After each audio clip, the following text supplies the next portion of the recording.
Okay, this is chapter 8 of God's book, Isaiah 53, in the day of the Lord. He dictated to me at his command and direction, just as he did the Torah with Moses. In fact, all of the prophets wrote their books too. Every one of them a man and divine beings, because that's how God speaks to you. His spirit alights upon you, like Moshe in chapter Isaiah 11. And God is in his spirit, just as I am, and you are. Let's see if I can't get straight here.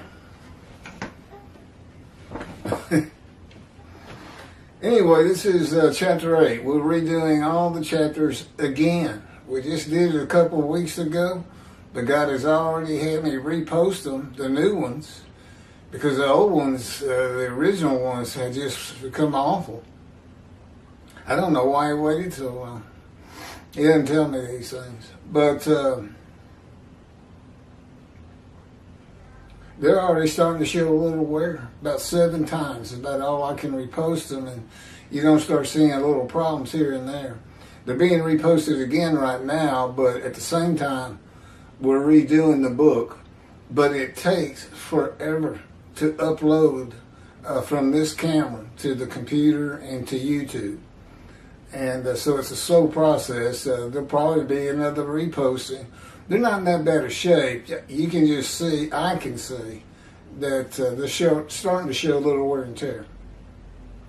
This is called the first host of the Lord's host. And of course, you need to read chapter 7 to find out what a host is, or view chapter 7. The first host of the Lord's host in creation was Adam, a man created very much like the angels in heaven. God drew from the elements and materials of the earth, symbolically or metaphorically said to be dust in the Hebrew Bible, and formed the first human being, an adult man with the mind of a one-day-old baby. When the breath of life was given to Adam, the first thought in his mind came from God. And that thought came from God, who was being Adam for Adam. I am Adam was spoken by God as though he was Adam, using Adam's voice, and was perceived by Adam as being his own thoughts and inner voice in order to build a memory for Adam. God was not Adam, he was being Adam for Adam until the mind of Adam was fully formed as an adult man. God based his being Adam on the mind, soul, and spirit of Adam, who Adam would be if Adam had been born a child and raised in Eden by the voice and power of God. In the beginning, the conversation was God talking as Adam through his Holy Spirit and as himself to Adam. The spirit and soul and mind of Adam listening and learning and forming into a functional adult man. As a host, conversing with God for Adam was a natural part of his existence. And then God created the second human being and the second host, an adult woman with the mind of a one-day-old baby. Same process. When the breath of life was given to Eve, the first thought in her mind came from God. And that thought came from God, who was being Eve for Eve, a female voice. And God said, I am Eve, spoken by God as though he was Eve, and was perceived by Eve as being her own thoughts and inner voice in order to build a memory for Eve.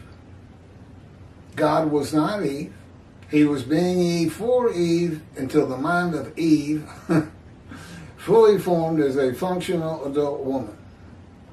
God based his being Eve on the mind, soul, and spirit of Eve, who Eve would be if Eve had been born a child and raised in Eden by the voice and power of God.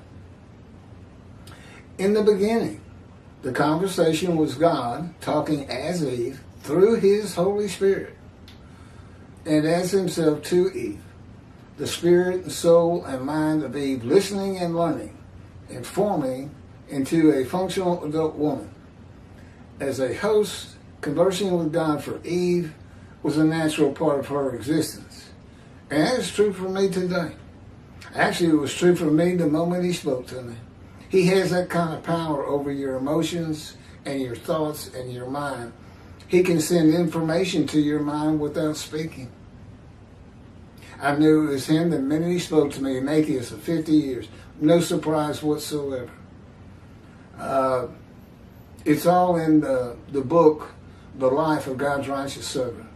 First 6 chapters are pretty much about me, accidents, injuries, cancer, disease, to Fit 53. And then I believe it's the 7th chapter, is God speaks with an atheist. And the whole account's put in there. It's very interesting.